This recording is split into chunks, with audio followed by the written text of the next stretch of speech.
పొద్దున్న సూర్యుడు మెల్లగా కిరణాలు విరజిమ్ముతూ చిన్నింటి మేడమీద పడుతున్నాయి. అదే ఇంట్లో సాము తన తల్లిదండ్రులు జానకి, మల్లేశంతో కలిసి నివసిస్తుంది. సామూ, లేచిరా అమ్మా, కాలేజీకి ఆలస్యమవుతుంది అని వంటగదిలోంచి జానకి పిలిచింది. సాము అలసటగా కళ్ళు తెరిచి చిన్నగా నవ్వుతూ వస్తున్నా అమ్మా అంది. ఆమె జీవితం సాదాసీదాగా ఉంది, కాని ఆమె కలలు మాత్రం చాలా పెద్దవి.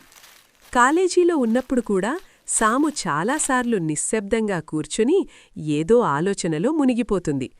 అవి ఎగ్జామ్స్ గురించి కాదు, ఆమె భవిష్యత్తు గురించి, తన సొంతంగా ఏదైనా సాధించాలనున్న కోరిక గురించి. ఒక సాయంత్రం ముగ్గురు కలిసి భోజనం చేస్తుండగా సాము ధైర్యం చేసి మాట్లాడింది. అమ్మా, నాన్నా, నేనొక బిజినెస్ స్టార్ట్ చేయాలనుకుంటున్నాను. జానకి ఒక్కసారిగా ఆగిపోయింది. బిజినెసా? చదువుతో పాటు ఎలా అమ్మా? మల్లేశం కాస్త గంభీరంగా చూశాడు. అది అంత ఈజీ కాదురా సామూ అన్నాడు. సాము నెమ్మదిగా తల ఊపుతూ, నాకు తెలుసు నాన్నా, కాని నేను చదవడం మాత్రమే కాదు, నా సొంతంగా ఏదైనా నిలబడాలనుంది అంది. ఆ మాటలతో ఇంట్లో ఒక్కసారిగా నిశ్శబ్దం ఏర్పడింది. జానకి తన భర్తవైపు చూసింది.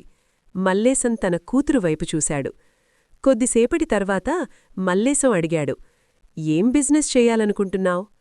సాము కళ్లలో వెలుగు మెరిసింది. చిన్నగా హోమ్ ఫుడ్ సర్వీస్ స్టార్ట్ చేద్దామనుకుంటున్నాను, అమ్మ వంటలతో.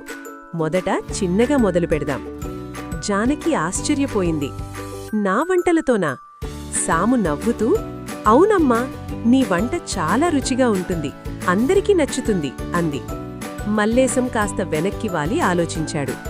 కొన్ని క్షణాల తర్వాత అతను మెల్లగా అన్నాడు, ఇది చేస్తే మనం అంతా కలిసి చేస్తాం. సాము కళ్లలో ఆనంద బాష్పాలు తేలాయి. నిజంగా నా నాన్నా? జానకి స్నేహంగా నవ్వుతూ, మేము నీతోనే ఉన్నామమ్మా అంది. ఆ రాత్రి ఒక సాధారణ కుటుంబం ఒక గొప్ప నిర్ణయం తీసుకుంది. అక్కడినుంచే వారి ప్రయాణం మొదలైంది. ఈ ప్రయాణం ఇప్పుడే మొదలైంది. ఈ కథలో వచ్చే తదుపరి మలుపులు తెలుసుకోవాలంటే పార్ట్ 2 తప్పకుండా చూడండి.